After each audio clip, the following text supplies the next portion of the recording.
Oke guys, ketemu lagi sama gue di Unbox TV. Oke, kali ini gue bakal ngasih satu review ya. Jadi beli NMAX bekas itu worth it nggak sih ya? Nah, gini gue bakal nge-review ya. Nah, ini NMAX gue ya.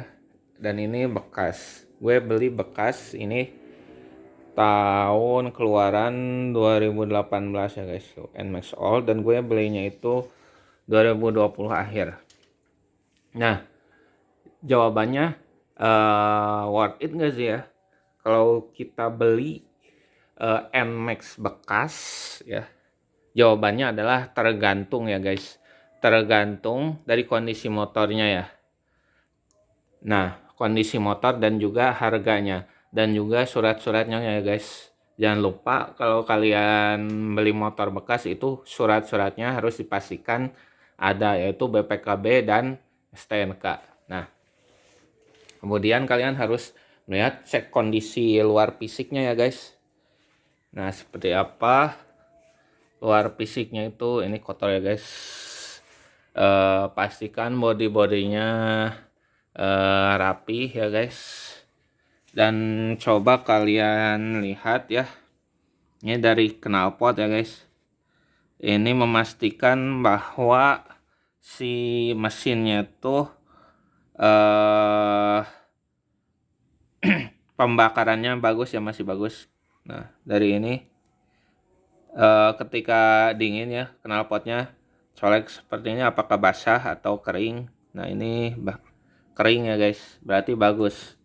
Kemudian kalian lihat lagi ya dari segi peleknya ya, apakah ada benjolan atau maksud saya ada petot, itu petot, dan itu harus kalian diskusikan ya, soalnya ini jarang terlihat ya.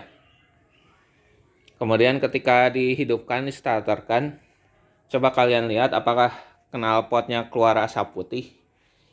Nah, kalau keluar asap putih itu biasanya ring sehernya ya guys. Ring sehernya itu udah aus atau seal clamp valve-nya itu udah getas ya, harus diganti.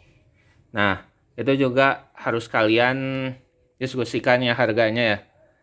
Soalnya ketika ring seher udah mulai aus ataupun si boring ya, si boringnya atau boring atau silinder satunya itu udah melenting, itu lumayan ya. Untuk ganti itu harganya sekitar 300.000 untuk boringnya doang, belum piston dan lain-lainnya. Dan pastikan ya ketika dihidupkan ya, suara mesinnya itu gak ada yang aneh guys, gak ada yang aneh. Jadi mulus gitu suaranya, mulus. Nah, itu pertama.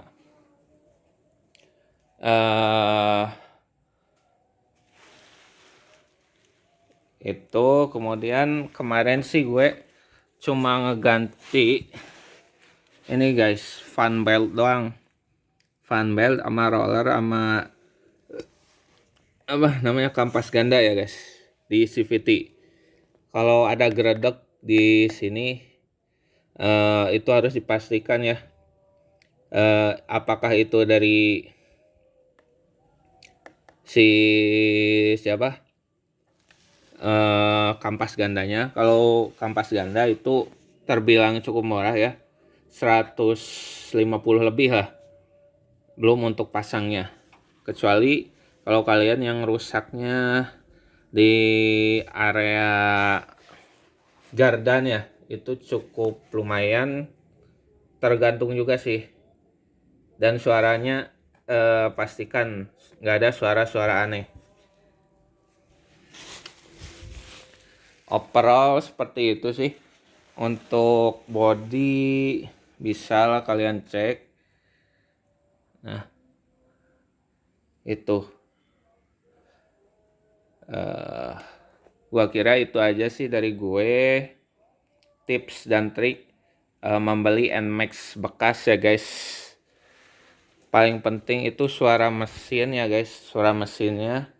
Jangan sampai ada suara aneh, ngeletek juga itu harus dipastikan, harus ditanyakan itu ngeleteknya apakah mesinnya udah eh kena atau apa. Harus intinya untuk membeli NMAX bekas ya, kalian itu harus bertanya kepada orang yang ahli mesinnya. Jangan sampai kalian membeli NMAX dengan harga yang masih cukup tinggi ya, tetapi kondisi mesin sudah harus diperbaiki dengan harga yang mahal. Nah, itu sih tips dan trik dari gue. Yang paling mudah itu harus ente mempelajari dari seorang mekanik atau sambil mendatangkan mekanik. Nah, seperti itu aja sih. Gitu aja dari gue. Jangan lupa likes and subscribe-nya. Share juga bermanfaat. Ya, bye-bye.